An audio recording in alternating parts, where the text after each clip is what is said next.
Have you ever noticed how people stay calm and friendly as long as you're easy to influence?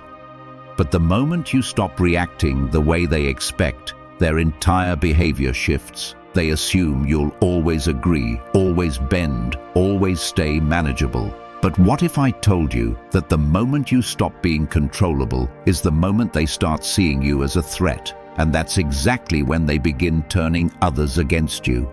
It's like a traveler crossing a desert who depends on a quiet, steady breeze to guide him. As long as the wind stays gentle, he feels safe. But the moment it changes direction, he panics, convinced the wind betrayed him. By the time he realizes he misread the signs, it's too late. Or think of a gatekeeper who feels powerful only when others follow his orders. As long as everyone obeys, he feels important. But the moment one villager walks past him without permission, he panics, and instead of confronting the villager, he runs to the crowd, twisting the story to reclaim his authority. That's how fragile power behaves, because while they're busy twisting narratives, you have one choice: react and feed their power, or rise in silence with a steady mind. And when you choose yourself, their insecurity becomes louder than any truth. So why do people turn others against you the moment they lose control over you? Stay until the end. The last insight will change everything. Let's get started. Number 1. They fear losing influence over you. Let's talk about one of the most revealing behaviors people show when they realize they can no longer control you. They panic. Not in an obvious dramatic way, but in subtle, calculated, almost desperate ways. When you stop reacting to their provocations, when you stop letting their words dictate your emotions, when you detach from their chaos, something powerful happens. They lose their favorite weapon, control. And the moment they lose that control, they feel threatened. Not because you did something wrong, but because you finally did something right. Here's the truth: when someone can no longer manipulate you directly, they don't just walk away. No, that would require maturity and self-awareness. Two things manipulators rarely possess. Instead, they shift tactics. They move from direct manipulation to indirect sabotage. If they can't control you through arguments, guilt, or emotional games, they'll try to control how others see you. They'll twist stories, plant doubts, exaggerate flaws, and position themselves as the victim of your independence. Why? Because as long as someone believes you're wrong, difficult, or cold, they think they still hold power over the narrative. This is where Stoic wisdom becomes your shield. Marcus Aurelius said, "He who angers you controls you. When you refuse to react, you are free." And nothing terrifies a controlling person more than your freedom, your emotional freedom specifically. The moment you stop giving them access to your reactions, they feel powerless. And powerless people often behave irrationally. They'll try to regain control by influencing others, because controlling the narrative is the next best thing to controlling you. Let me share a story. A man I once knew, let's call him Daniel, experienced this firsthand. He had a co-worker named Alex who always tried to provoke him. Little comments, subtle digs, constant attempts to get under his skin. But Daniel followed a simple approach. He stopped reacting. He became calm, neutral, unbothered. And guess what happened? Alex couldn't stand it. Without Daniel's reactions to feed on, Alex felt invisible. So he shifted tactics. He started telling others, "Daniel thinks he's better than everyone," or "Daniel's acting strange lately." He tried to turn people against him simply because he lost the power to affect him directly. But here's the twist. The more Alex talked, the more people began to doubt him, not Daniel. Because when you're calm and consistent, and the other person is loud and bitter, people eventually see the truth for themselves. So how do you handle someone who fears losing influence over you? First, stay centered. Your emotional neutrality is your greatest shield. Second, Don't explain yourself. You don't owe clarity to someone who weaponizes your words. Third, trust the long game. Character reveals itself over time, and people who manipulate the narrative eventually expose their own patterns.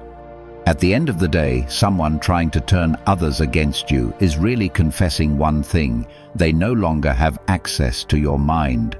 And that loss terrifies them, so let them talk, let them twist, let them spin. Your silence, consistency, and calm will do more for your reputation than their words ever could. You've already won the moment you stopped reacting. Number 2, they rewrite the story to play the victim. Let's talk about one of the most predictable patterns you'll see when someone realizes they can't control you anymore. They rewrite the story, and not just any story. They rewrite your story, your actions, your intentions, your boundaries. They twist all of it until somehow they become the one who was wronged. It's almost impressive, the creativity they suddenly develop when their influence begins to slip away. They'll take a simple disagreement and inflate it into a tragedy. They'll take your decision to step away and paint it as betrayal. And just like that, they recast themselves from manipulator to martyr. Here's the truth: to maintain power, they twist the narrative, portraying themselves as the victim of your independence. It's not about integrity, fairness, or reality. It's about optics. It's about sympathy. It's about ensuring that the people around them continue to see them in a favorable light. Because if others see you as the problem, they get to retain the social advantage they once had through controlling you directly. They can't lose influence in both places, your mind and the minds of others, so they choose the latter to protect. This is where Stoic wisdom steps in like armor. Seneca said, "The liar's greatest tool is not words, but the trust of the listener." And this is what manipulators rely on. Not the truth, not logic, not facts, but the trust they've already built with others. They weaponize that trust, twisting events, dramatizing conversations, selectively leaving out details to ensure sympathy stays on their side. It's not truth they're after. It's survival, emotional survival, social survival, ego survival. Let me share a real example. A woman I know, let's call her Emily, had a friend named Rachel who was charming on the surface but deeply controlling underneath. For years, Emily absorbed subtle manipulation, guilt trips, emotional pressure, passive-aggressive demands. One day, Emily finally set a boundary. She didn't yell, she didn't attack, she simply said, "I need space." That was all. Within a week, Rachel had rewritten the entire story. She told mutual friends, "Emily abandoned me when I needed her the most." She claimed Emily had become cold, that she had changed, that she had suddenly developed an ego. None of it was true. But Rachel wasn't trying to be truthful, she was trying to maintain her image. She couldn't control Emily anymore, so she tried to control how others saw Emily instead. But here's the part manipulators never expect. The truth eventually reveals itself. Emily stayed calm. She didn't defend herself to every lie. She didn't chase anyone to fix the narrative. She simply lived in truth long enough for the truth to become undeniable. Over time, people noticed the inconsistencies. They noticed how often Rachel played the victim. They noticed how calm Emily remained. And slowly, Rachel's version of the story fell apart, because false stories always do. So how do you deal with someone rewriting the narrative? First, don't engage in their theater. You don't owe a performance to match theirs. Second, trust your character. Consistency speaks louder than gossip. And third, let time do its work. Lies travel fast, but truth stands longer. At the end of the day, when someone rewrites the story to cast themselves as the victim, remember this: they didn't betray you. They betrayed their own character, and sooner or later, everyone sees it. Number 3. They recruit weak minds through gossip. Let's talk about one of the most predictable strategies people use when they lose control over you. They recruit others, and not just anyone. They target the easiest minds to sway, the insecure, the approval seekers, the ones who crave belonging so much that they'll believe anything if it keeps them inside the circle. The moment someone realizes they can't influence you, they shift their attention to influencing those around you. It's strategic, it's calculated, it's a silent attack disguised as concern. And their main weapon, gossip. Here's the truth. They know they can't change your mind, so they go after people who rarely think for themselves. Weak minds become their allies because weak minds don't question, they absorb. They don't examine, they react. And manipulators know this. They understand that if they can shape someone else's perception of you, they can still feel a sense of power, even if that power is borrowed, fake, or temporary.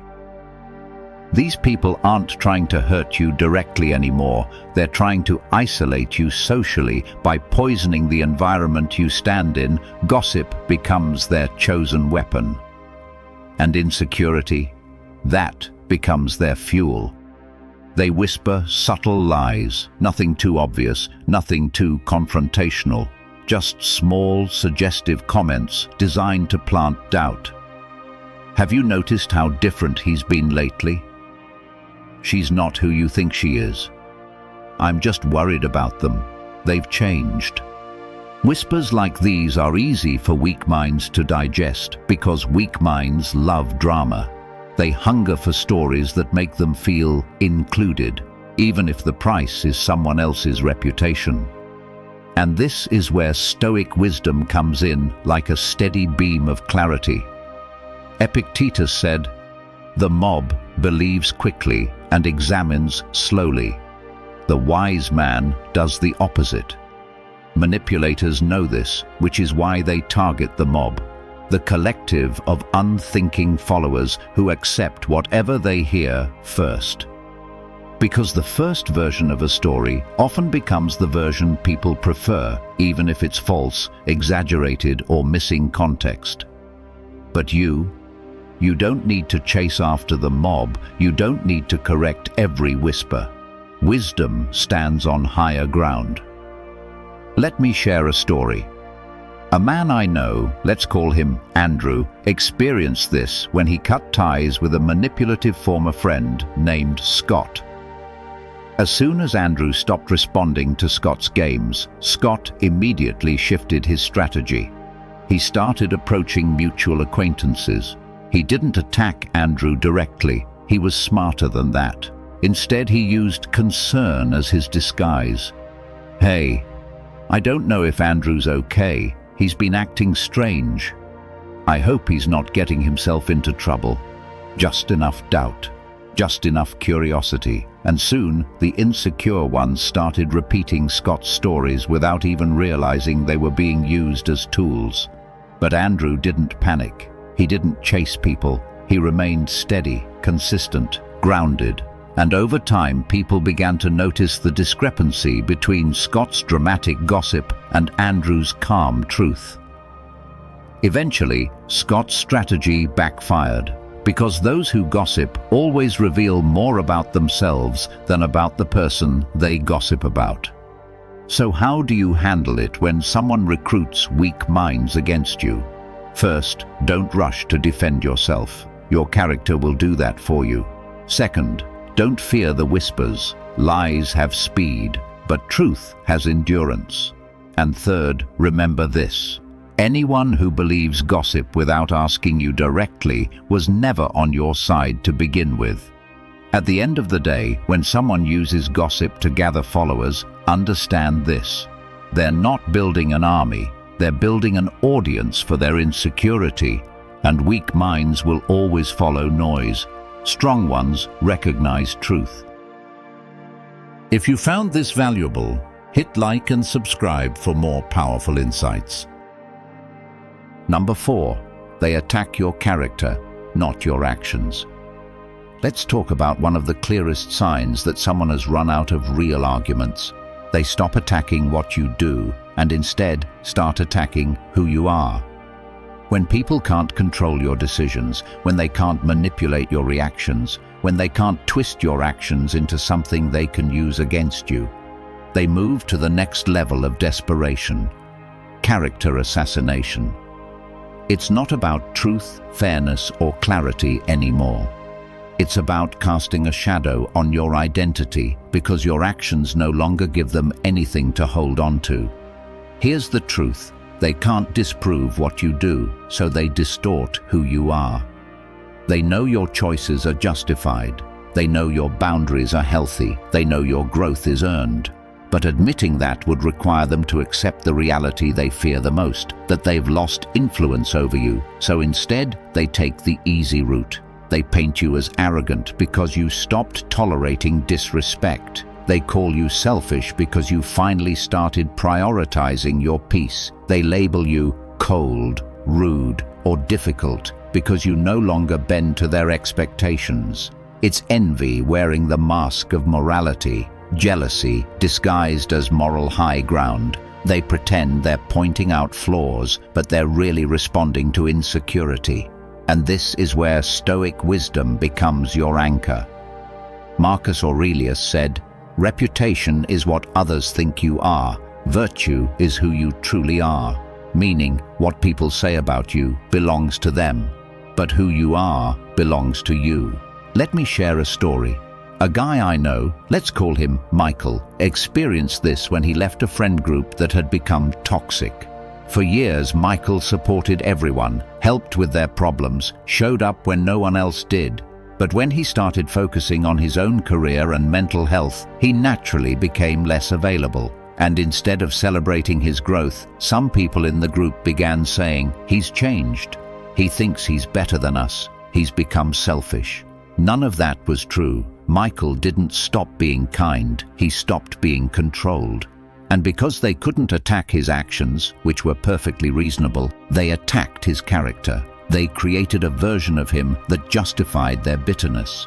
But here's what happened over time. The people with clarity noticed the truth. They saw Michael's consistency. They saw the group's growing resentment. And slowly, the false narrative began to crumble. Because lies need constant oxygen to survive, but truth breathes on its own. So how do you deal with people who attack your character? First, stay rooted in your integrity. Your behavior over time will contradict their lies. Second, don't fall into the trap of defending every rumor. Responding gives their words power. They want that. Third, trust your actions to speak louder than their distortions, because they always do. At the end of the day, when someone attacks your character instead of your actions, understand this. They're not revealing who you are. They're revealing who they are without control. And nothing exposes a person faster than the way they speak about someone they can no longer use. Number 5. They exploit the naive. Let's talk about one of the most subtle but most damaging tactics people use when they can no longer control you. They exploit the naive. They don't go after the strong, the perceptive, or the wise. They go after the uncertain, the innocent, the uninformed, the people who don't know the full story, who can be swayed by a single whisper, who have soft minds and softer boundaries. Because manipulators understand something most people don't. You don't have to destroy the truth, you just have to stain it. And the naive are the easiest to stain. Here's the truth. They spread subtle doubt to those who don't know the whole picture. They'll never outright lie in ways that can be easily disproven. That's too risky. Instead, they use suggestion, tone, vagueness, hints, statements like, "I don't want to say too much, but be careful. Something's off with them lately. I can't explain everything, but you'll understand soon." They weaponize curiosity. They plant a seed, knowing the naive will water it with imagination. The manipulator's goal isn't to build a full case against you. It's simply to create confusion, because confusion is enough to make people hesitate around you, enough to make them question you, enough to weaken your support system without ever exposing the manipulator's motives. And this is exactly why Seneca said, "Rumor is a disease of empty souls." Only the empty rely on rumor. Only the hollow rely on half-truths. Only those lacking substance must weaken others to feel stronger. These people don't spread doubt because they know who you are. They spread doubt because they don't know who they are without controlling the narrative. Let me share a story. A woman I know, let's call her Claire, experienced this with a colleague named Madison. For months, Claire had been rising at work, earning recognition through her consistency and professionalism. Madison, who once felt superior, slowly realized she no longer had any influence over Claire, so she changed her strategy. Instead of confronting Claire directly, she began subtle conversations with newer co-workers. Not lies, not accusations, just carefully crafted doubts. "I hope Claire isn't taking on too much. She hasn't been herself. Maybe check twice if she gives you instructions. She's been stressed." None of it was extreme enough to call out, but all of it was enough to create questions. Questions the naive accepted without verifying. But here's the beauty of truth. It may move slowly, but it moves steadily. Over time, Claire's consistent behavior contradicted every rumor, while Madison's pattern of whispering started to surface. And once people saw Madison's tactics, the confusion she created collapsed like dust. So how do you handle someone who exploits the naive? First, don't chase every misunderstanding. Running after rumors only feeds them. Second, live in truth long enough for the truth to expose the lie. Third, stop expecting depth from shallow minds. The naive believe easily, but they also forget easily. At the end of the day, when someone exploits the naive to stain your truth, remember this: your clarity intimidates those who live in confusion. Let them whisper, let them hint, let them twist shadows. Your consistency will always reveal what their insecurity tries to hide. If you've watched the video this far, don't forget to leave a comment with a "thank God" and give it a like if you enjoyed the content. Your support means a lot and motivates me to keep creating more interesting videos. I hope you find inspiration in them and that we continue learning together. Thank you for your support. Number 6. They test your reaction publicly. Let's talk about a tactic people use when their private attempts to control you have failed. They test you publicly. When they can't pull strings behind closed doors anymore, they step into the open, hoping pressure from an audience will succeed where private manipulation didn't. And they don't attack directly at first. No, direct confrontation would expose their intentions too clearly. Instead, they choose the gray area: vague comments, ambiguous posts, subtle jabs disguised as jokes, harmless remarks during group settings. These aren't accidents. These are probes. Here's the truth. They want to see if they can break your silence. Your lack of reaction in private already frustrated them. So now they test whether you'll react when others are watching. They want you to snap, to defend yourself, to look emotional, to give them something, anything they can use to justify the story they've already been spreading behind your back. Maybe they'll post something online like, "Some people pretend to be good, but their true colors always show," not naming you, but implying you. Maybe they'll casually say in a group, "Funny how some folks act innocent when they're the problem." Just open enough to provoke you, just vague enough to deny if confronted. This isn't random behavior, it's a tactic, because if you react first, they get to play the victim yet again. This is where Stoic wisdom steps in with razor-sharp clarity. Epictetus said, "Silence is sometimes the most powerful reply." And nothing infuriates a manipulator more than your silence, especially when they try to provoke you publicly, because silence does three things. It denies them the reaction they're hunting for. It exposes their desperation, and it highlights your emotional discipline. Let me share a story. A woman I know, let's call her Hannah, experienced this with a former friend named Brooke. When Hannah distanced herself after years of manipulation, Brooke suddenly began posting vague, motivational quotes about betrayal and fake friends. The timing was obvious, the tone was sharp, and everyone who knew both of them could tell who the posts were meant for. Then, in a group gathering, Brooke made a sly remark. Some people forget who helped them climb until they fall. Eyes shifted toward Hannah, but Hannah stayed calm. No reaction, no angry posts, no defensive speeches. And do you know what happened? The silence exposed Brooke's intentions faster than any confrontation could have. People began noticing how one-sided the drama was, how one person was calm and focused on her life, while the other was loudly fishing for attention. Eventually, Brooke's subtle attacks made her look insecure, not Hannah. So how do you handle someone who tests you publicly? First, don't respond emotionally. That's what they want. Second, don't clarify their vague comments. They choose vagueness for a reason. Don't give them a spotlight. Third, let your composure be the answer. Public patience is power. At the end of the day, understand this. When someone tries to provoke you publicly, they are revealing how powerless they feel privately. Your silence isn't weakness, it's dominance. And nothing frustrates a manipulator more than realizing their public performance earned them no reaction at all. Number 7. They pretend to be the peacemaker. Let's talk about one of the most ironic behaviors you'll ever witness in people who can't control you anymore. They suddenly become the peacemaker, the mediator, the voice of reason, the person who claims they just want harmony, understanding, unity. But here's the twist.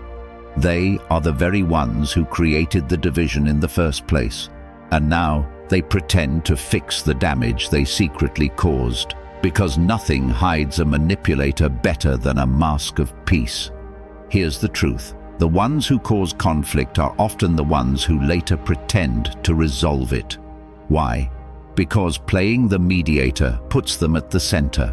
It puts them in control of the narrative. It allows them to feed both sides different versions of the truth. Half-truths to one side, distorted facts to the other, and just enough neutrality to look innocent if anyone questions their intentions. They'll say things like, "I'm just trying to help both of you understand each other," or "I don't want drama, I'm only trying to keep the peace." While secretly being the main architect of the misunderstanding, this is where Stoic wisdom brings absolute clarity. Marcus Aurelius warned, "Beware the man who creates conflict and calls it peace." And nothing describes manipulative peacemakers better than this. They don't want resolution. They want relevance. They don't want peace. They want positioning. They want to be seen as the wise, balanced, fair middle ground, even though they're the ones who stirred the waters to begin with. Let me share a story. A man I know, let's call him Ethan, had a friend named Lucas who fit this description perfectly. Lucas would privately tell Ethan, "Man, some people in the group think you've changed. I'm just letting you know because I care." Then he'd turn around and tell the group, "Ethan feels misunderstood by all of you. Let's try not to upset him." On the surface, Lucas looked helpful, compassionate, diplomatic. But Ethan eventually realized Lucas was the one spreading the misunderstandings in the first place. He was feeding both sides just enough information to keep himself in the middle.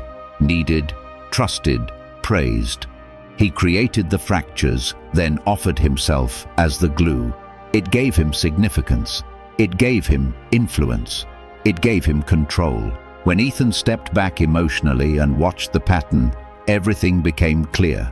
Lucas wasn't a mediator. He was a conductor orchestrating the conflict so he could pretend to calm it. And once Ethan stopped relying on Lucas's guidance, the false peacekeeper became exposed. People began seeing inconsistencies in his stories. His mask cracked, not because Ethan confronted him loudly, but because Ethan removed the one thing Lucas depended on: validation. So how do you deal with someone who pretends to be the peacemaker? First, trust your own perception. If someone always appears in the middle of every conflict, chances are they helped create it. Second, stop letting them control the flow of information. Speak directly to others when needed. Third, don't confront their performance. Just step out of it. A performer loses power when the audience leaves. At the end of the day, understand this: false peacemakers don't seek harmony. They seek importance. And the moment you stop giving them that importance, their entire act collapses under its own weight. If you believe this video can help others, give it a like. It helps the YouTube algorithm show it to more people. And don't forget to subscribe for more awesome content coming your way. Share your thoughts in the comments. I will definitely reply. Number 8. They eventually expose themselves. Let's talk about the one thing manipulators never expect: time. They plan for reactions, not patience. They plan for emotional chaos, not quiet endurance. And because of that, they always underestimate the slow, steady, unstoppable power of truth. When people can't control you anymore, they try everything: gossip, narrative twisting, character attacks, playing the victim, pretending to be the peacemaker. For a while, some of it might even work. Confusion spreads, doubts rise, people pull away. But then something happens that they never planned for. Time begins to reveal the real story. Here's the truth: time always exposes who was honest and who was manipulative. Always. Manipulation can only survive in the short term. It needs urgency, emotion, speed. Truth, however, survives in the long term. It requires nothing: no defense, no explanation, no panic. Truth is patient because truth knows it will be seen eventually. This is why manipulators panic when time passes without your reaction. Their lies start to dry out without your emotional fuel. Their stories begin to crack without your participation. Their narrative starts sounding inconsistent, exaggerated, or suspicious. And slowly, very slowly, people begin to see patterns. They start noticing the contradictions. They start questioning why the manipulator is always at the center of drama while you remain calm and consistent. This is exactly why Seneca said, "Time discovers truth. It is a mirror no liar can hide from." Because a liar can hide from confrontation, they can hide behind excuses. They can hide behind gossip. But they can never hide from time. Time is the one witness they cannot manipulate. Let me share a story. A man I know, let's call him Jason, had a co-worker named Mark who constantly tried to damage Jason's reputation after Jason stopped letting him control team decisions. At first, Mark's manipulations worked. He spread doubt subtly. He whispered concerns. He painted Jason as difficult. People believed him because his lies were fresh and emotionally charged. But Jason didn't react. He stayed focused. He stayed neutral. He stayed consistent. And over the next few months, something interesting happened. People began noticing that Jason's behavior never matched Mark's stories. Jason was respectful, reliable, and stable. Meanwhile, Mark kept changing his narrative to fit whatever attention he was trying to get that week. Eventually, the contrast became impossible to ignore. People realized Mark wasn't exposing Jason, he was exposing himself. That's the beauty of time. You don't have to fight lies, you just have to outlive them. So how do you handle it when someone tries to manipulate others against you? First, stay consistent. Your consistency will be your witness. Second, trust the long game. Manipulators burn fast. The honest endure. Third, Don't let temporary noise make you forget long-term truth. At the end of the day, understand this clearly. Those who build their reputation on lies will always collapse under the weight of their own deception. You don't need revenge. You don't need to retaliate. Just step aside and let time do what it always does. Reveal everything.